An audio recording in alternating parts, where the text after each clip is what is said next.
Hey guys, Andrew Sams with Alpine Building Performance here with another home inspections explained tip. We're here doing a home inspection today after a pretty heavy snowstorm and a quick melt. So we've got some pretty significant drainage and runoff here. I want to take a look at two things.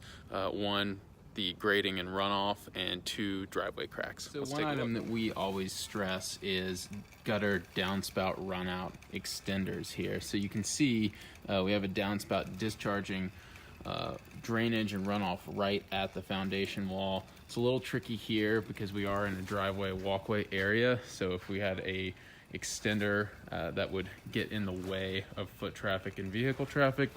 But I wanted to point out the impact that this drainage has. As you can see, we have a puddle here that's been discharging from the roof. And where is all of that water going?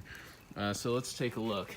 If you get down and see here, you can see that that water is running this direction. And it is all draining down into this crack in the driveway.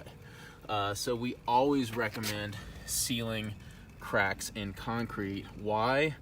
Because it'll prevent moisture from penetrating, draining down in this crack and impacting the soil below. Tonight, if the temperature drops down and we have a heavy freeze, that moisture is going to freeze and expand, therefore heaving the concrete and leading to further cracking. So it's really important that we seal up all driveway cracks here to prevent further movement.